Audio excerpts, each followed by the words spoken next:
If you love classic contemporary Christian music and the people that made it, please like this video and subscribe to our channel to help support us and keep us going. This is Stage Right, and I am your host, John Thorne. They say if you die with a handful of friends, you die a rich man. Well, I have several buses full, and I'm very excited to share them all with you.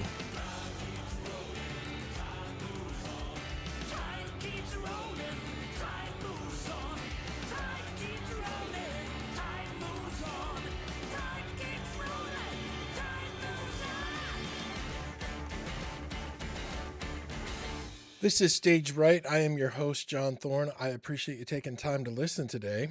So I've been thinking about putting together a Christmas bundle that would allow people that wanted to support the podcast, rather than ask for money, I would offer a bundle where you could buy the Christmas bundle.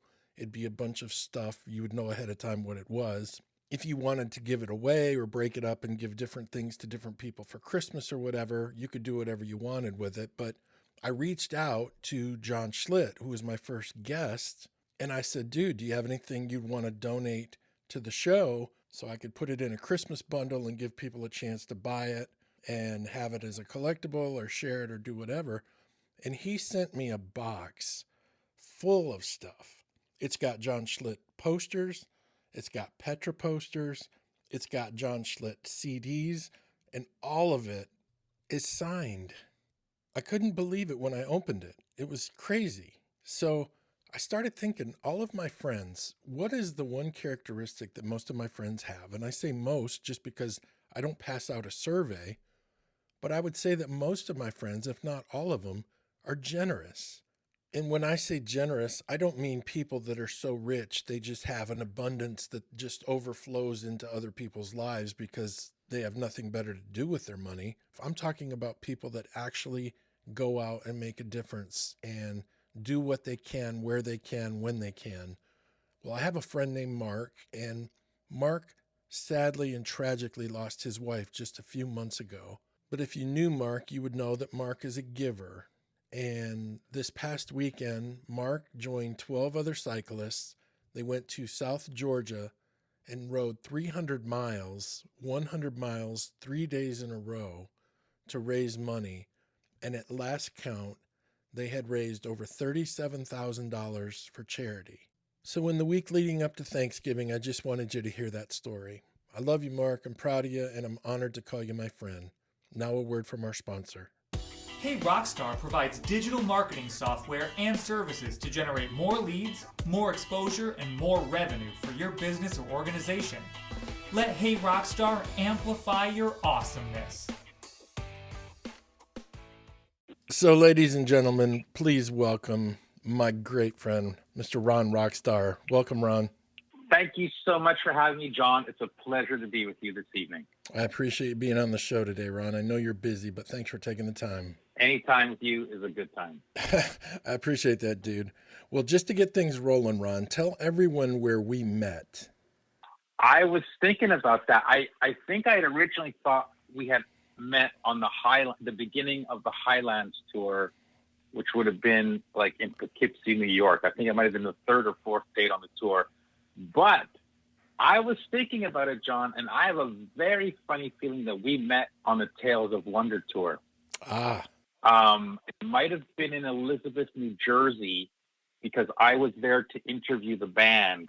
And I think you might have been the guy who was like coordinating that. Dude, I was the road manager on that show. And the reason I remember that is I think that show, for the promoter, I think it was a money laundering gig. Oh, really? Okay. I'm serious.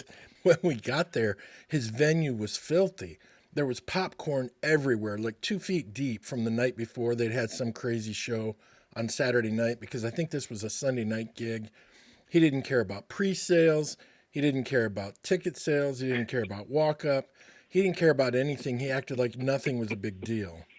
So, yeah, I think we met in Elizabeth, New Jersey. And I think you were the guy who was kind of like coordinating for the interview and like saying like we did that interview after the show. And I think you were the guy who was kind of like, okay, so 30 minutes with the guys. I'll try and bring them all in. And you were like, Yep. kind of like, Dude, I remember this because I put the guys in the room with you to do the interview and then went up 4 flights of stairs to this dude's back office to get paid. yeah, exactly. And I know then we met on the Saltbox tour in Toronto, Ontario, Canada. Yep, I remember that date as well. Okay, Ron, so I want to get to your story. I want to get to you. Tell the listeners what inspired you. What got you into the arts? What got you interested in movies and music and pop culture and that kind of stuff? Right. Well, I think I was very inspired by film, like very early on, and by the whole genre of acting and stuff. And I remember being very young and kind of being into it and very good at it also. And I think though, like most people though, when I hit my teen years and you sort of really start to listen to music for the first time, it just really resonated with me. I just really had some friends who were really into music big time, and they kind of like, were listening to certain things, and I got into it, and I really got into music. And I guess like with anything, it just hit a vein with me, and off away I was running, and then I sort of was really, really into music and kind of never looked back. Right. Well, growing up in Canada, who was your favorite band? Who did you listen to? So many. I mean, I really was inspired and remember listening to, and some of the first records I ever bought was going to be The Who. I think The Who's always been really major for me. The Stones, Bruce Springsteen, massive. The Stones is cool because I actually ended up even fronting a Stones tribute band a couple of years later, and I can do Mick Jagger as good as Mick Jagger to this day. That's great. But when I saw Bruce Springsteen live, my cousin took me to see Springsteen. And when I saw Bruce on the Born in the USA tour, it was like life-changing.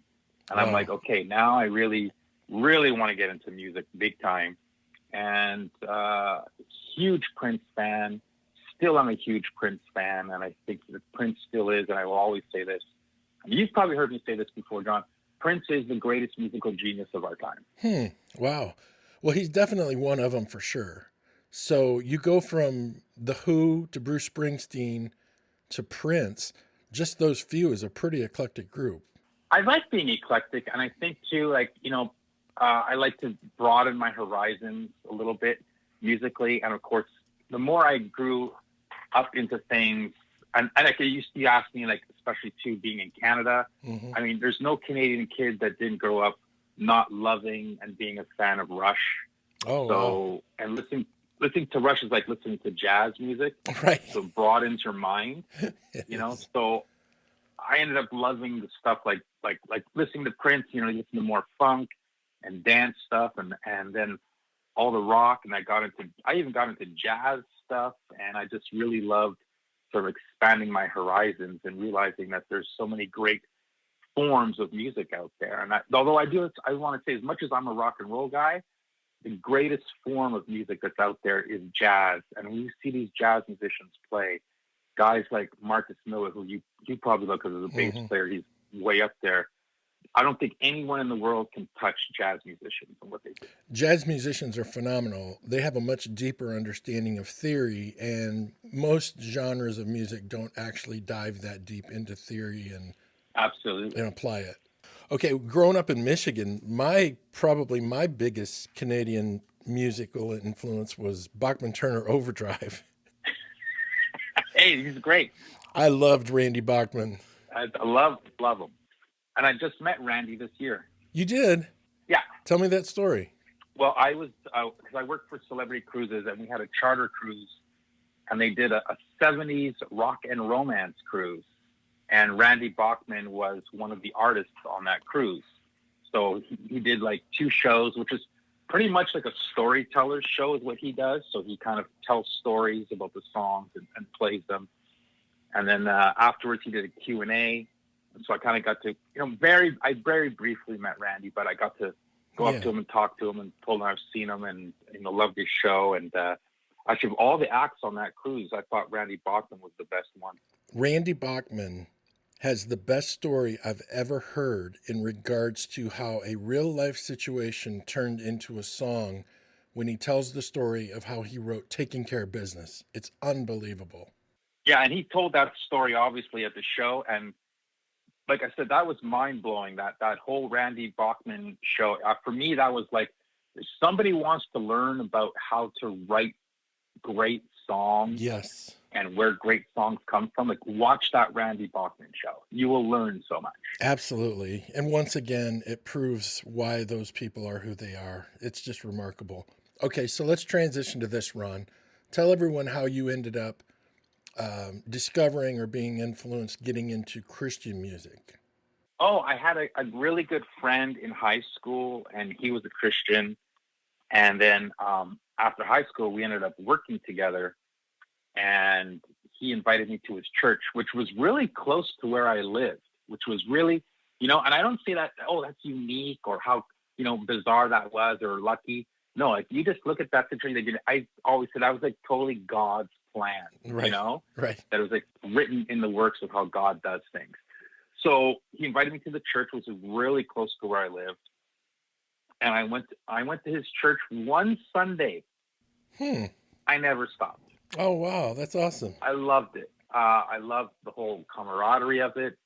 Of course, seeing my friends and everything. And I always had an openness for church and God. And I've always had a belief in God, of course, like, most people have a belief in some higher power, if not God. But as I was attending that church and becoming very well ingrained in Christianity for the first time and what it really was, I guess I didn't have that relationship part yet. And then that came when we went to see a play of Heaven's Gates, Hell's Flames. So we went to see that, and then I made my decision that night. And so I met a lot of people in the youth group and things like that. And then, so after becoming a Christian, my friend, his family is very conservative. So they were so happy I'd finally become a Christian, and they knew I liked music. So my friend's mother gave me a cassette, oh, here's some, because I know you like music. Here's a guy you really like. And she gave me Steve Green, He Holds the Key, my first Christian cassette. Hey, Whiteheart. Yeah, exactly. A nice connection. Right. So, and by the way, and that is a great album. And Steve Green is one of my favorite singers. He's an incredible vocalist, Yep. But the thing was, I was a rocker, right? So even though as much as I enjoyed Steve Green's cassette, I was kind of looking to rock a little bit. And so some friends of mine in the youth group, that I knew from different churches even, they showed me some Christian rock stuff. And I do believe the first Christian music CD that I purchased, I believe it was Whiteheart Freedom. Oh, wow. I think that was the first one I remember putting money down on and buying. Because my friend had a cassette of it. I listened to it on his cassette, but I want to own the CD. So I think I remember buying the CD of Freedom first. And I think Beyond Belief might have been my second purchase. And I think Amy Grant, Lead Me On. Those are like I remember having those 3 CDs first. So once you have those 3, it's all downhill from there. Right. 87, 88, and 89. Probably the best album from each of those 3 years, with the exception of maybe Russ Taff's third album. It was. I think, and I always say, even at the time, and even thinking back on it now, I say, you know what? I think God was really like talking to me in a way, like, because he knew kind of what I liked in music, the kind of artists I like, the way singers are. And I always liked singers who didn't play guitar. Mm-hmm. And knowing that Rick Florian and John Schlitt weren't playing guitar and just being great frontmen, right, that actually made me like them even more. Do you know who For Him is? Yeah, I'm not a huge fan of theirs, but I'm definitely aware of them for sure, yeah. Right. Well, when I was in Truth, it was kind of Steve Greenish, Baptist, lots of Baptist colleges, lots of big Baptist churches and stuff, more conservative musically. But because I was a rocker, Andy from For Him decided to buy me Whiteheart Freedom for my birthday in 1989. So that's how I ended up with Whiteheart Freedom. It was a gift. Wow, I love it. That's great, man. All right. So at this point, you've been exposed to pretty much the great Christian music out at the time. What was the first really big interview you did in Christian music as a journalist? Oh, well, again, you know what? I mean, I don't want to sound repetitive, but it really is like all God driven. So because here's the thing, just for your listeners to know, after getting to music and becoming a Christian, and in the youth group, one of the youth groups that was with another local church, they actually had a radio program. Oh, cool. Called Rock Solid out of Champlain, New York. Right on. And my good friend Gary Horstman, he was like the guy who was heading that up. And so he knew that I knew music better than almost probably anybody. So he's like, we got to have Ron a part of this program. Plus, I'd done some DJing in high school and stuff. So I was really the guy to be a part of the program. Right. So when I joined in, I said to Gary, well, hey, I'm going to bring you guys something. I'm going to really push this, bring in some big stuff. And so it was at the same time Whiteheart was just finishing the Freedom Tour. And the last date of that tour was in Toronto. And I said, I'm going to go to Toronto to see Whiteheart. And I'm going to get an interview with them. So I got in touch with their management. And Whiteheart, I spoke to Rick, Mark, and Billy on the last night. Oh, my goodness. That was my first Christian interview. That is awesome. And that was the first Christian CD that I purchased. Right. And I think that was like the first, I'm going to say the first major Christian rock concert that I actually attended. Also. That's awesome. I saw a couple of other like local bands and some smaller acts and stuff, but seeing like a major Christian rock artist, Whiteheart was also my first one. Okay, so you told us about your first interview in Christian music, the first big one, but tell us about your most recent huge accomplishment as a journalist. Tell everybody what you did. Well, the cool thing about, so I'll just back up a few seconds. So after I interviewed Whiteheart, the following year after I got to go to a press conference. When Petra came to Toronto, they did 2 nights at Massey Hall. It was a big thing. Everyone was talking about Petra selling out Massey Hall in Toronto for 2 nights. And most of the people in Toronto don't even know who they are. So they're wondering, how did they sell out this major venue? Right. And so they had a big press conference, and I think it was the secular record company at that time that was trying to get Petra, on secular market at the time. Sure. So I went to go to that press conference, and I got to interview, be there with all the reporters and stuff like that. And that was actually a really funny and great interview, I remember. Cool. So I actually got to do, and then I got to interview Petra throughout their career. Mm-hmm. And so, and even I've spoken to John Schlitt a couple of times for his solo stuff. Right. And this year I came home and as I saw the months were approaching, I'm like, you know what? It's actually the 30th anniversary year of the release of Beyond Belief. And I'm like, I wonder if somebody's going to do something special.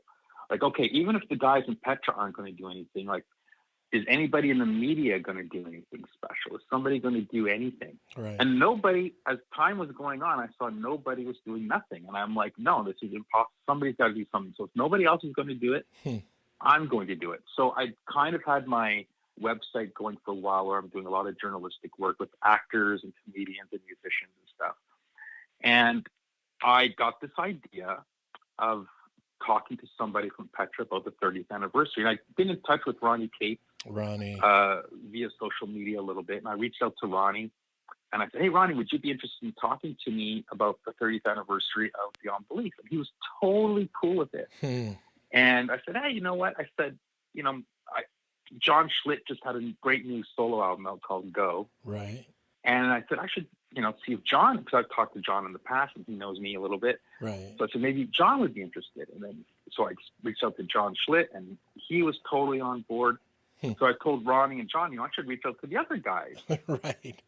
And this is kind of just like going on the fly. And again, I always say it was like, again, God-driven, God-led. Yep. And there's a lot of prayer being involved about this as well. Mm-hmm. And every time I reached out to somebody in Petra, the reaction was like they were on board.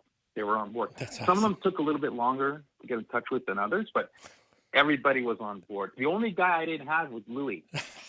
And Louis was really hard to reach. But the funniest thing was the day before the interview, less than 24 hours before the interview, I got a phone call in the middle of the afternoon. My phone rang, and it was a phone number I didn't know, and I picked it up. I'm like, hello. Like, hi, Ron. This is Louis Weaver. But Louis is like a Muppet dried on high in the dryer. He is one of the funniest people. And Louis and I ended up talking for like almost a half an hour, just Right. kind of reminiscing about like, sort of like what you said, John, about, hey, when was the last time we met? When was the first time we met? And just going, and Louis was like really excited for this. He was like pumped up. He was like, oh man, I'm going to bring someone to show you guys. It's really cool. And, and so the next morning, so John, answering your question, so I am the guy that put Petra Beyond Belief lineup back together. They reunited with me. Right. And we did a 1 hour interview. That was fantastic. On Zoom. And we just talked about Beyond Belief, the songs, the album, the recording. It was huge. The movie, the videos, the tour, the production. Right. I mean, basically, we covered every single thing you think that we could cover talking about Beyond Belief. And the greatest thing was that these guys have not seen each other in at least 5 years. They were catching up, like kind of in between the interview. There was a lot of private conversations going on between the guys about private stuff. Right. That because they haven't talked for so long. It was like putting five friends together, and they're reminiscing and start talking about things that have nothing to do with the interview. And it was great. And, I think the best part of that whole hour was in the beginning when John Schlitz said to me, he says, hey, buddy, thank you so much for doing this and putting us back together like this. Like, how great is that? It's a cool way to honor them, and it's a cool way to honor the music in that album, because it was a great album for them. Oh, it's the greatest Christian album of all time, in my personal opinion. Mm-hmm. And I know a lot of people agree with me. Right. And the great thing is like after I posted that interview on my channel, because I just started my YouTube channel, like literally just started it. Right. I was flooded, like all these Petra fans and Christian music fans. Like I am still, even this past week, I'm still getting reactions from people, messages from people, likes from people. This interview is still going strong now, ever since we did it back in the summer. And I'm really proud of it. And I always thank God about it. And it was something that I prayed about. And I was so happy to do it, not just for me, but I was happy to do it for them. Yes. And mostly for their fans. Right. They were a special band. I don't care if you loved them or hated them. You could not deny the impact that they had, and no one could deny the enormous popularity that they had. They were so huge in the 80s and 90s. Crazy. I don't think anyone's ever been bigger than Petra. Oh, yeah. I mean, and it's funny because Bob Hartman talks pretty openly about, getting accepted, so to speak, by the church in the interview that we do. So if anybody wants to check out that interview, and where Bob does talk about that, and again, as you said, John, discussing everything Beyond Belief related, the interview is still up and still going strong for anybody who wants to see it. Tell them where it's at. Well, the YouTube channel, they can go to Ron Roxtar Media, and I have to stress that you need to spell the name. The name is RON, and then ROXTAR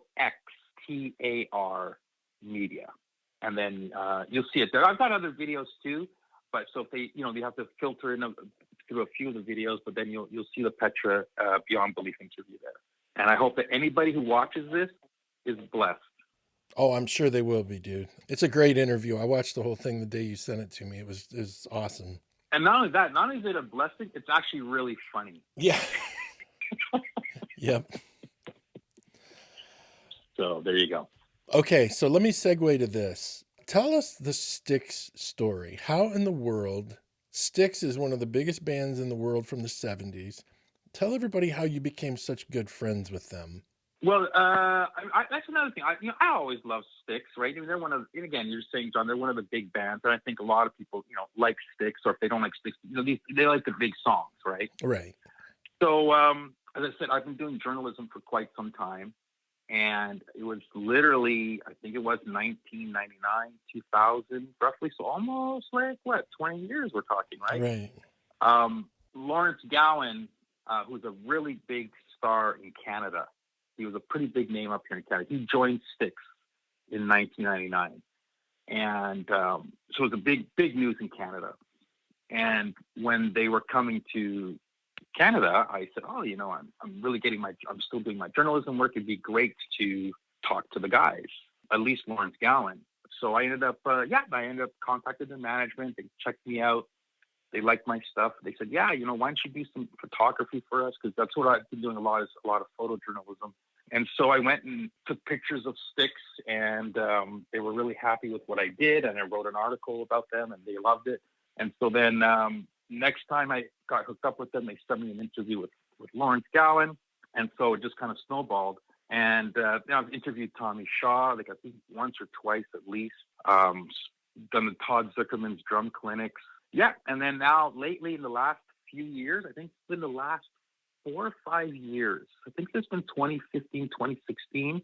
I've been doing a yearly interview with Lawrence Gowan. Wow. Every year we got something to talk about. That's fantastic. What a lot of people might not be aware of, but when it comes to famous people or people in the spotlight, if they have their choice, they will always pick the journalists that they know and are most comfortable with. Oh, yeah.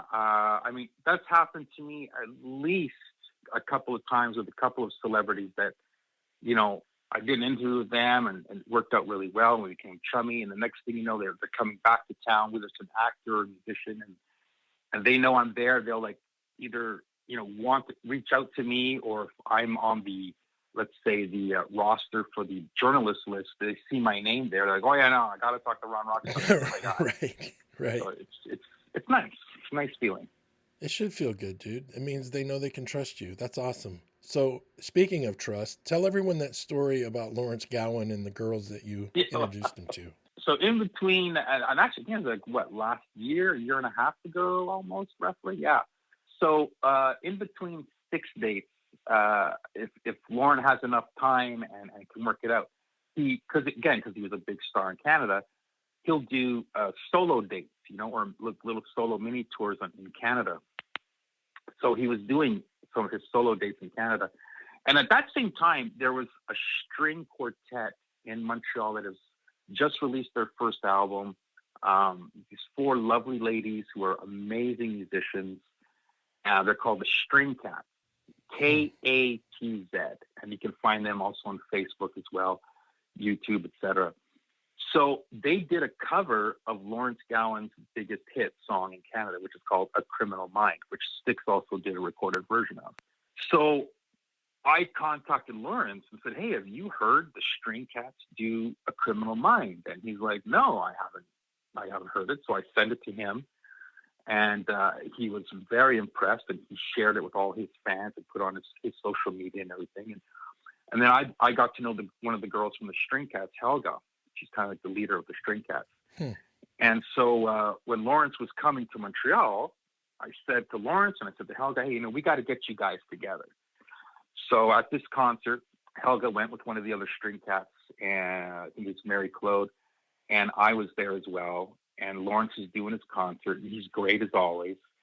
And actually, in his solo dates, he even has Todd Zuckerman of Styx as a part of his solo band. Oh, wow. So he's doing his show, and he's a very animated performer. If anybody has not seen Lawrence Gowan and Styx, they need to, because this is the best version of Styx in the entire history of the band. And he's just a great frontman. You have to tell everyone who he replaced in Styx. Oh, well, he replaced Dennis DeYoung. So he's the keyboard player and the voice of Styx. Yeah, so Lawrence Gowan, he's the keyboard player and the vocalist of Styx, and replaced Dennis DeYoung back in 1999. Yes. So, as I said, this is the best version of Styx in their band's history. Right. So anyway, Lawrence is doing his solo show, and he's bouncing around the stage like he always does. And he did a jump onto the drum riser, which didn't work, and he hit his head literally on the drum kit. And when he came around to the front, everyone in the audience, even me, I could notice that he was bleeding. Oh man, his head was full of blood. No way. And it was very clear to see that. And so he finished the song without even doing anything. And then it's sort of in between the next song, he ran off to the side and people came on stage and they're dabbing his head and started jeez. dolled it up, put a quick Band-Aid on him. So he finished the show, believe it or not. Right. But then after the show, when we were going to go to do the meet and greet, his manager came to tell us like they couldn't do the meet and greet because obviously the head injury was really deep. Like it was bad. Right. So Helga from the String Cats, her boyfriend is a doctor. So she's like, instead of you guys trying to get Lawrence to go to a hospital here in Canada, like at midnight, we could, who knows what's going to happen. She's like, why don't we just go to my boyfriend's house and he could stitch Lawrence up right away. So they did. They got in the car and they drove to Helga's boyfriend's house and they literally like put Gowan right there because again, he's a full doctor. And he's a huge fan of Gowan, by the way, from the 80s. Oh, that's awesome. So for him, that must have been an insane night to have his girlfriend call and say, guess what? I'm coming over and I'm bringing Lawrence Gowan with me. All because you put the girls and Lawrence Gowan together, and then she was able to get her doctor boyfriend to repair Lawrence's head.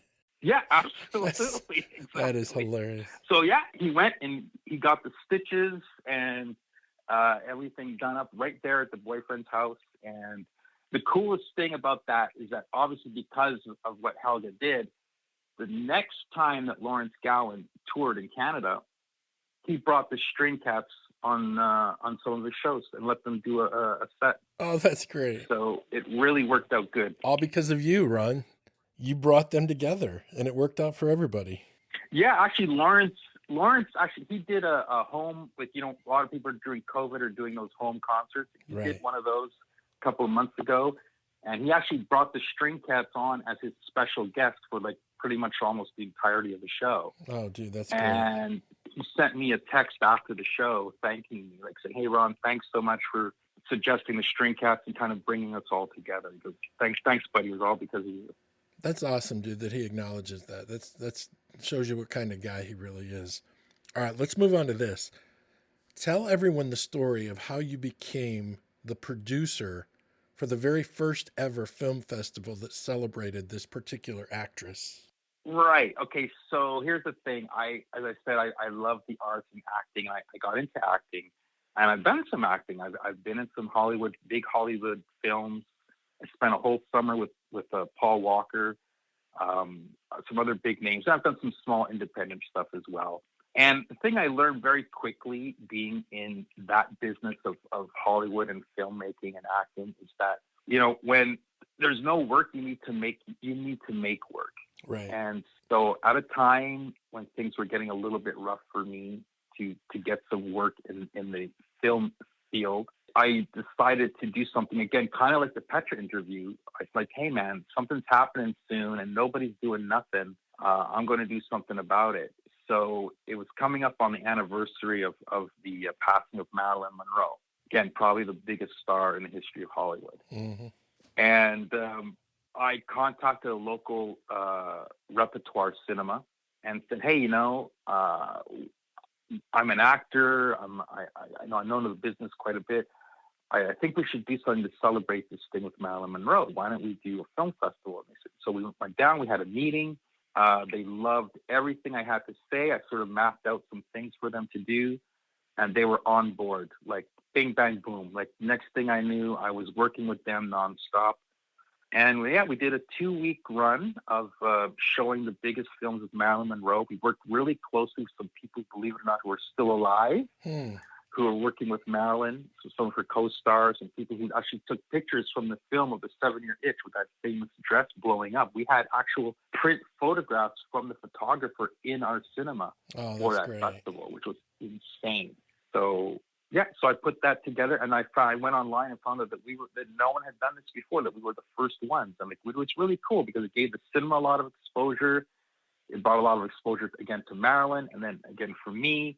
I was on the front page of the newspaper in Montreal. I was on the radio. I was talked about in LA, everything. So so again, something that, and I always say this to people in life, if nobody's doing it, then you do it. Well, the thing I love about you, Ron, is that you've gotten notoriety out of doing things, but you were doing them to honor other people and other people's work. Yeah, I never thought about that until you said it just now, but yeah. Right. Well, the thing is, most people, Ron, are jumping up and down to be noticed, and you're actually bringing the focus to people that have already done great stuff, great things in their life, and you're trying to celebrate them while everybody else is trying to celebrate themselves, and you're actually getting notoriety for celebrating other people. I think that's awesome. If I was to quote one of my favorite films, maybe not my favorite movie, but the film Jerry Maguire, there's a great line from that movie. There's a lot of great lines in that movie, but there's one in particular where the character of Jerry Maguire says, I just want to be inspired. Right. And that's kind of what I want to do. I want to be inspired, but I want it more so, not so much for myself. I want to be able to inspire others. Right. And if I can inspire somebody else, that they are inspired by something I've done, that they'll go out and do something that's inspirational for them or for others. Yes. And just to keep it going, Right. Well, that's exactly why I wanted to have you on the podcast, because I love how when you're inspired, it inspires you to move forward and do something. Your inspiration always forces you to take action, and I love that about you. So you're not only a journalist, but you're a photojournalist, you're a photographer. So tell everyone the story about the White Hart pictures you took and where they ended up and how that all played out. Tell us that story. Oh, well, I've been photographing White Hart. I mean, since I've said earlier in this talk, John, since the Freedom Tour, I photographed every tour after that. Right. And I actually have a beautiful letter from White Hart's management with David Eckerman. Oh, yeah. Dave was the one that used to hire me to go out and road manage them so he could stay home with his new wife. Dave ran the office. So if I was out playing for someone and wasn't available to road manage White Hart, then he would have to go out and road manage. So Dave was the one that hired me. That's great. And actually, what's even more, again, you want to, I'm going to be saying this throughout this whole talk, more God-driven, let's say. Dave Eckerman and I both had, at that time, the exact same number and street What? of where we live. You're kidding. No, because when I spoke to him on the phone and he asked me I need your address to send you something. And so I told him my mailing address. And when I gave him the number of my building and my street name, he was frozen. He didn't say anything. So, I'm not joking, almost a minute. And there was silence on the phone. And I was like, hello? And he's like, is that really your address? And I'm like, yeah, that's my address. He's like, you're never going to believe this. That's my address. That's great. Where I live. Well, I would have been over to that house of his that had that address. That's funny. Yeah, so it's just a little side note, but I thought that was pretty bizarre, and so did he. So anyway, I photographed White Hart on every tour since Freedom, and I have a beautiful letter from White Hart's management and David Eckerman, where he claimed that I was the official White Hart live photographer. And he even said that, he goes, if people are going to ask me who's the official White Hart live photographer, he goes, I'm always going to say it's you. You're our guy. And when Tales of Wonder came out, they used some of my live photographs for their press kit, which was very nice. So that was pretty cool.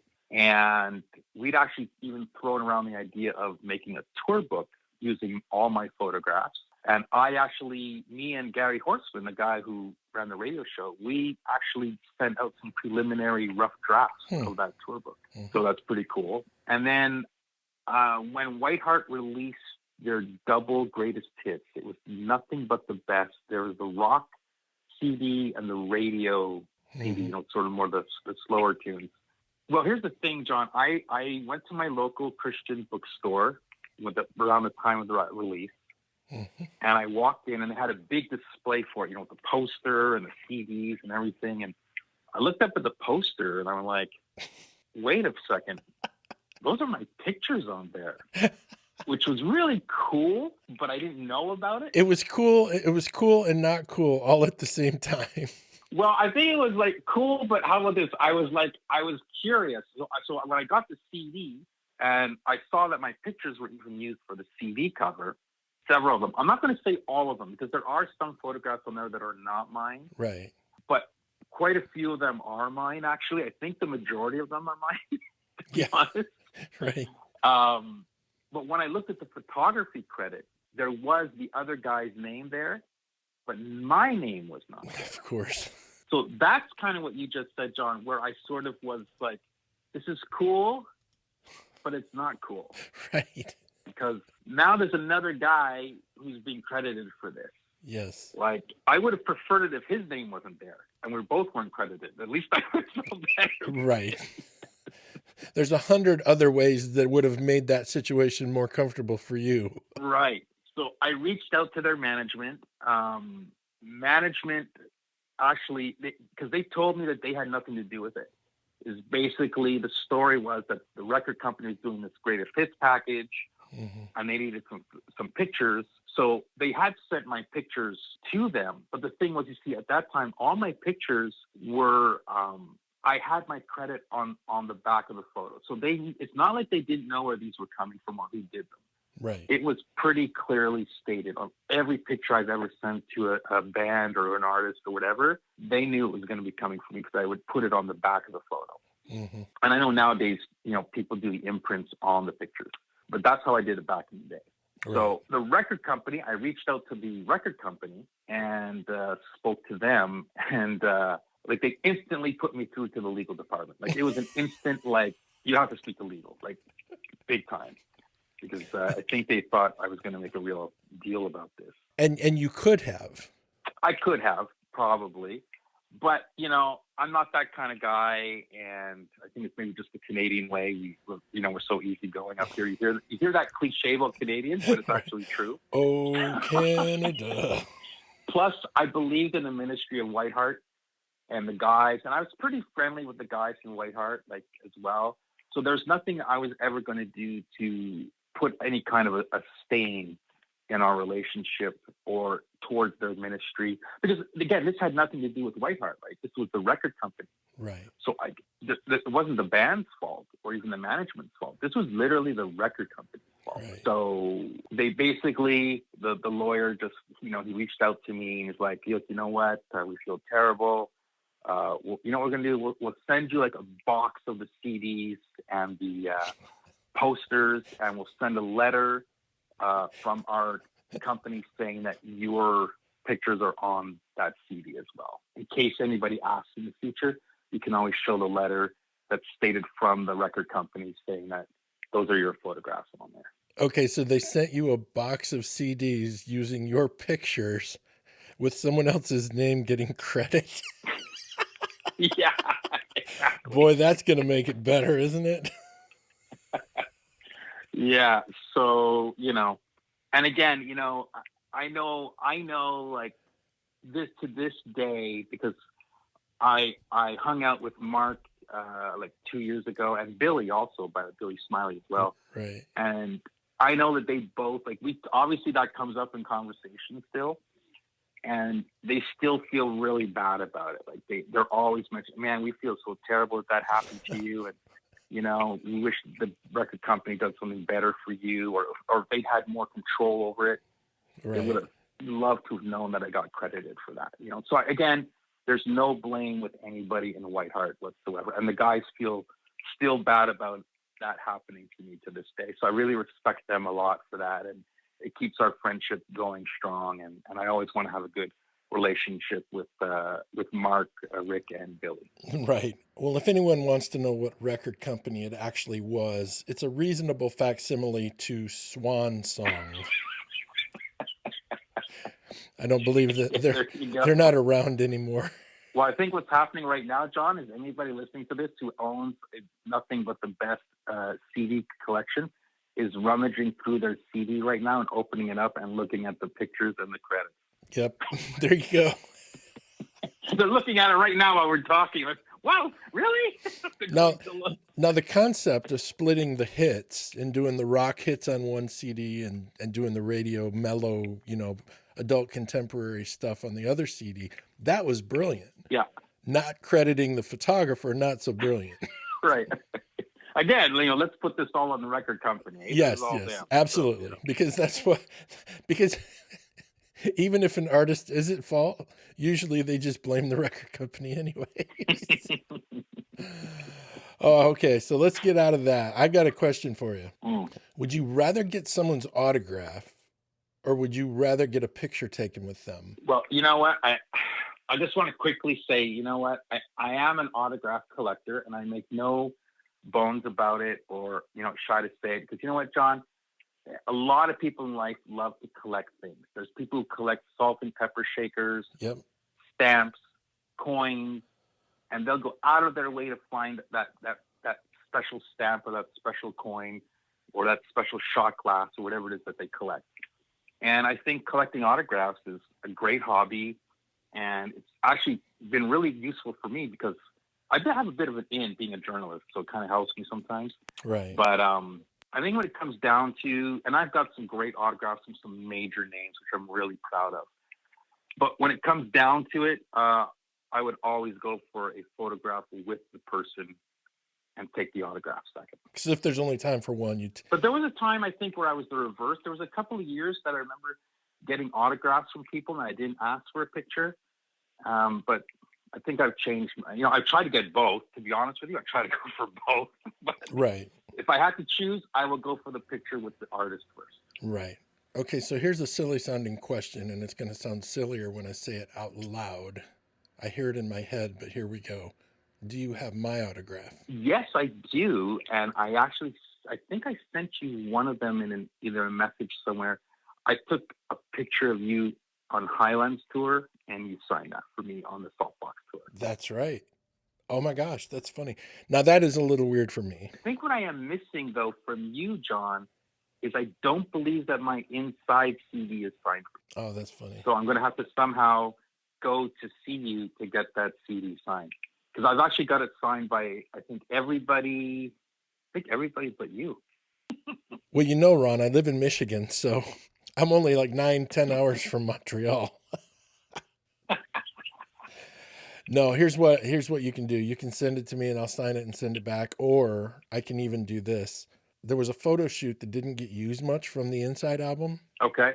One of the pictures from that photo shoot actually ended up on a t-shirt for just a couple months. Didn't sell real well, so they didn't put it out. And then it also ended up on a sticker pack thing. And I dug those out of my garage the other day because I'm looking to see about putting together a Christmas bundle I might try to offer to raise some money to help cover the cost of the podcast. So I'll send you one of those sticker things because that truly is a collectible. Well, my heart is touched, okay? My heart is touched.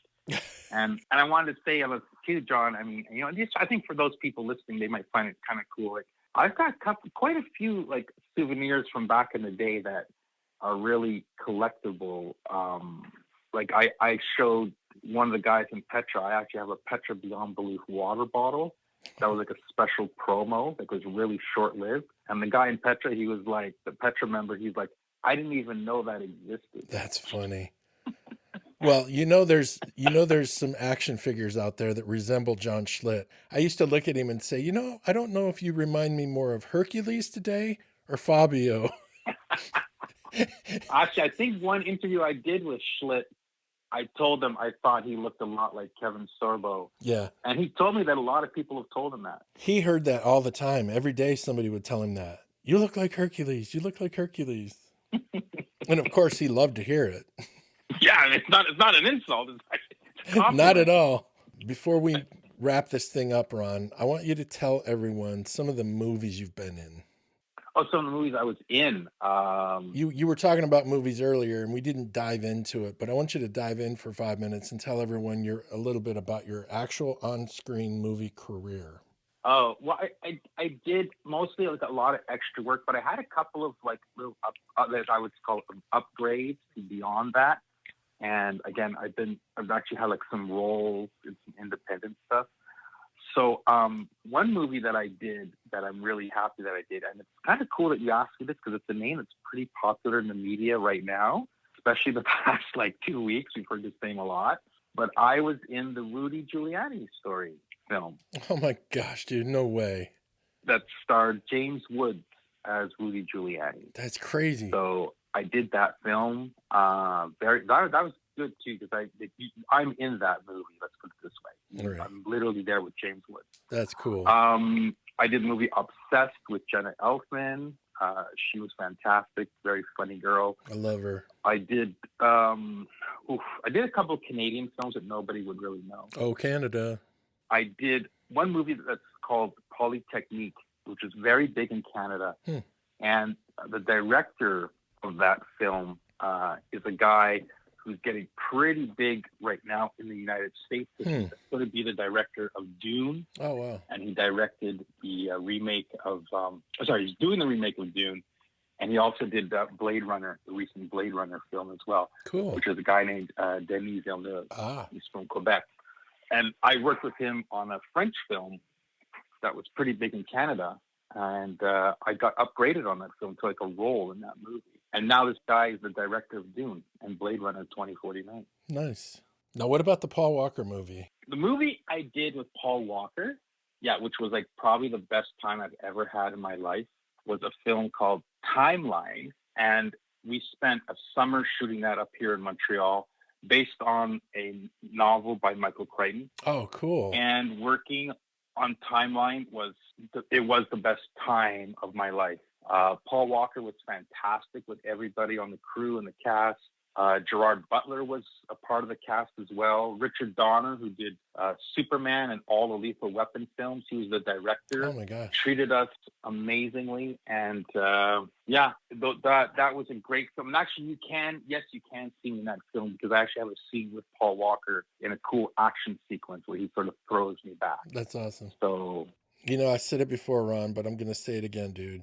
I love how you love life, and when something moves you, you want to become part of it, and I think that's fantastic.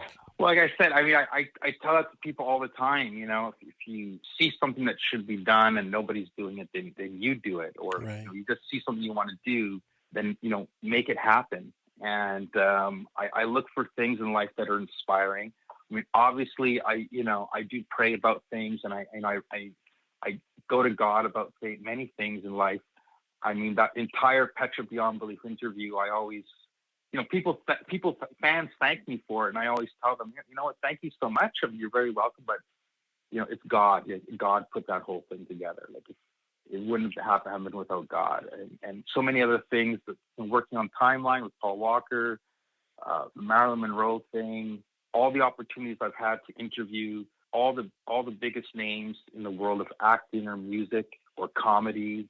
I'm always feeling just so blessed. And there's so many times I'm at a function with all these celebrities. In the middle of all of it, I'm like literally thanking God in the middle of the whole thing. Right. Well, you and I know, Ron, as Christians, that when we let God orchestrate our life, it's much more beautiful than if we try to do it ourselves. Absolutely. And I'm always kind of looking around the corner and seeing like what new opportunity it is that God is going to, right, either present to me or that I want to maybe bring to him to get his blessing to say, okay, we can do this. You can do this. It's good. Go ahead and do this. Right. Absolutely. All right, buddy, we are circling for landing. So let me ask you one more question. Do you remember the last time you and I saw each other? Oh, yeah. It was talk about letting God lead and being a blessing of God and thanking God. Yes, it was a great night. In fact, the last time we've seen each other face to face was the best time I've been with John. Wow. I think. I hope it's a wow. So I'm glad that our last get together was like the best get together. Right. So it was in Montreal. So you've been to Montreal. Oh, yeah. Yeah. And it was on the Petra Praise 2 tour, which was really early. That's another tour. It's really early in the tour. You guys came to Montreal. That night, for whatever reason, I did not have an interview with the band. I did not have my regular backstage stuff set up because I think it was so early in the tour. That's why. Yeah. And I kind of walked into the show, and I think it was at the soundboard, and I saw you, John, at the soundboard, and you were talking to some guys, obviously some tech crew, and I'm like, hey, that's John Thorne. What's he doing here? It's literally what I said to myself. That's funny, dude. So I approached you and I kind of introduced myself, and you were kind of looking at me like we've met before. like you knew me. I might have been thinking, okay, last time I saw you, you were in New York. Why are you in Montreal? I mean, who knows what I was thinking, but like you'd see someone from one day to the next and not know if you knew them from 2 weeks ago or from 10 years ago. You just saw so many people all the time. And I got to say too, for the listeners, like that's what happens with journalists is that when the celebrities meet the journalist, unless it's from someone that they really know, there's always that sort of look of like, okay, I know we've spoken or you've interviewed me. Like, when was it? Where was it? What was it for? Right. You know? Yes. there's that look of like, I know who you are, but like, tell me, you know? So Yep. anyway, we met. Yeah. So I went up to you and I introduced myself. I explained who I was and you know, where we, and cause you'll give me that look of like, yeah, I do know you. I've seen your face before. And so I explained, and then I said, oh, okay. You know, and so, you know, we talked for like a minute or two and everything. And then you told me point blank that you were now road managing Petra. Right. So then I actually said to you, I said, well, you know, I didn't get a chance to get things set up for this show because it happened so fast. And I said, is there any chance that I can get to see the guys, you know? And you said, well, they don't really have a meet and greet tonight. It's really rare. He's like, it's rare they don't have. But he said, but you know what? You said to me, meet me at such and such a door. We'll make it work. And so after the show, which was a fantastic show, and I want to say for the listeners, and I've actually said this to John Schlitt more than once, I believe that the Petra Praise 2 lineup is my second favorite lineup in the history of Petra. Wow. I think that Brandau and Pete Orta, those guys brought such an energy to Petra. Mm-hmm. It was like, wow, this is like, they're on fire. Right. And I think it made John Schlitt and Louis Weaver more energized too. Yep. So I'm just throwing it out there. So anyway, after the show, I went to the backstage. They weren't letting anybody in. And then you came up and I was the only guy there because there was no meet and greet that night. Right. And then one of the guys working the show, he came over to me and he's like, yeah, you got to leave. I said, no, but you know, and I said, no, there's no meet and greet. And then you walked in just at that moment and you were like, you came up to us and you're like, no, this guy's good. He's coming in with me. And then you brought me in and I spoke to Louis for quite a bit and John and Pete and everybody. And so, yeah, so it's great. So thank you, John Thorne, for getting me backstage for the Petra Praise 2 tour. Right on. Well, you know what they say, Ron. It's always better to have a journalist from Montreal in your back pocket than not. Well, I was inspired by that and happy about it. And, you know, and I think, and I've told you in the past too, John, to me, inspiring to you, I've told you too, how much I really do love the Inside record. And I think it's a bit of an underappreciated album, but it is a very good Whiteheart album. And I do like it a lot.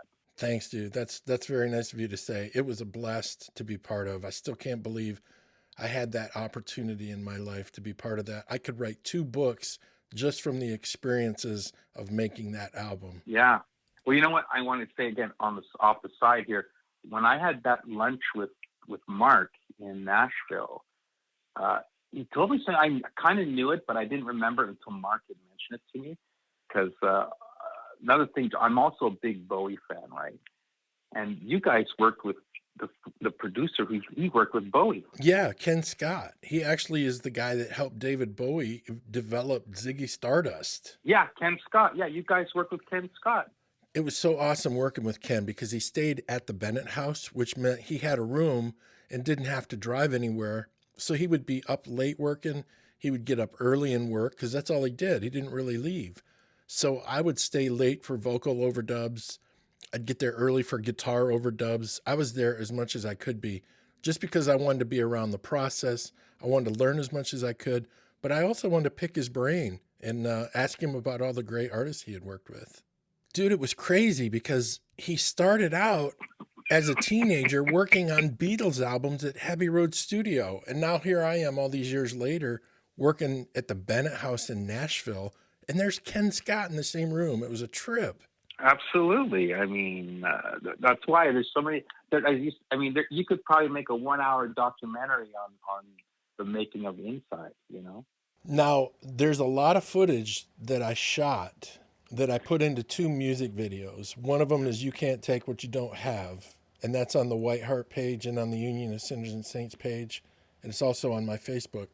And the other one is there's a unreleased rock version of Even the Hardest Heart, and a few people over the years had gotten a hold of me and asked me if there was a copy of it. Well, I had a copy of it, but I wasn't going to put it out just as an MP3. So when I went through and digitized all my footage from that tour, or from that making that album at the Bennett House, I did a second music video to Even the Hardest Heart, the rock version. Right. And that's also out there. Yeah, I've seen it. Well, the next time you watch it, if you see it again, just keep your eye out, because Ken is all through those 2 music videos. So it was a blast, though. That project was awesome. And the thing about Ken, he worked with Supertramp, he worked with Elton John, he worked with Pink Floyd, he worked with Duran Duran. Oh my gosh, Missing Persons, the list goes on and on. It was truly remarkable getting to do that album with him. Man, the coolest thing is you get to say that you're a part of his career. Just crazy. Hey, man, I spent time with that guy. Yeah, crazy cool blessing. I still can't believe it. Hey, did you like the Wolfgang Van Halen song or what? I did. I like it. If that's Wolfie singing, oh my gosh, he's got a great voice. Whoever's singing it did a great job. The first half of it sounded like a demo to me, and the second half of the song sounded more like a complete song, like a finished production kind of thing. Yeah, I can see that. It didn't feel quite ready to be released, but it might not have been ready. He might have just done it because his dad just died. Yeah, totally. I do love the song, though, and I love the spirit behind the song. You can tell him and his dad had a strong, like a really, really close bond. Seeing that footage of him and Eddie, it's like you almost start crying. You get tears in your eyes. You know, I understand the fans think it's great to want more Van Halen music, and wouldn't it be great if, you know, Van Halen went out and did a tribute tour to Eddie, blah, blah, blah. I feel bad for Wolfgang because he doesn't have a dad now. And the rest of the world's all wrapped up in not having Eddie Van Halen, and he's trying to cope with the fact that he doesn't have his dad. I listened to the Howard Stern interview that he did with Howard, the whole thing, the whole hour and a half. He pretty much kind of was saying stuff like that, like Howard Stern asked him, like, how are you doing? And he's like, I'm doing terrible. Oh. He's like, I just lost my father. Like, he blatantly says it right up there on Howard Stern, like, I'm doing terrible. I just lost my dad. Like, wow. Some days are better than others. Oh, man. You know, and then he says at the end, like, he said at the end of it with Howard Stern that there's like literally thousands of like reels of tape in the vaults of Right. Van Halen. And he says, we are going to do something with those tapes. He says, but I can't do it now. Right. I'm not in a place emotionally to start sitting there listening to all of my dad's unreleased music. Right. Like, I can't do it. That's just... Because I know the fans want it, but for me, it's the loss of my father I have to deal with first. And then maybe in 2 years, 3 years, 5 years, when I'm at the right place, then I'll go through the tapes and we'll release it for the fans. But he was kind of saying what you just said, John. You know, like, Right. I got to deal with the death of my dad first. But yeah, I also wanted to quickly ask you, because I never know when we're going to talk, but I just wanted to quickly throw out to you because I never really got to tell you. You know who my favorite bass player is of all time? I have no idea. I know. Well, and by the way, I have met him. I have a picture with him, and I have his autograph. Okay. Geddy Lee. No, you know I've never met Geddy Lee. No, really? It's insane that I've never met Geddy. The closest I came to meeting Geddy was on the last Rush tour, the R40 tour. That was the closest, and I just missed meeting Geddy. That really sucked. Dude, you know where you can meet Geddy Lee, don't you? Where? You go to any Toronto Blue Jays home game, and he sits behind home plate, keeps score. He's at every Blue Jays home game. Oh, yeah, he's a huge baseball. Yeah, just go hang out behind home plate. My favorite bass player of all time is none other than John Entwistle.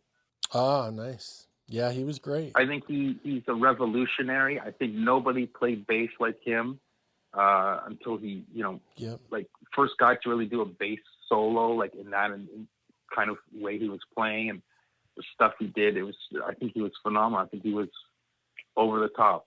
So, Well, it's interesting because their music, everybody thinks of them as a four-piece band, but they were really a three-piece with a singer, and their music had lots of space, which allowed him to play that way. Oh yeah, big time. Ron, I cannot thank you enough for joining me today. I appreciate it so much. Thanks for all your time and for all of the things that you've done to promote music and movies and artists and all that stuff, man. It's just crazy cool to see someone that not only is moved by that stuff, but actually goes out and enjoys it. Well, I want to say thank you so much. I'm moved to be asked to do this since I'm so many times I'm on the other side of the microphone asking the question. Right. So it's kind of nice to have the reverse.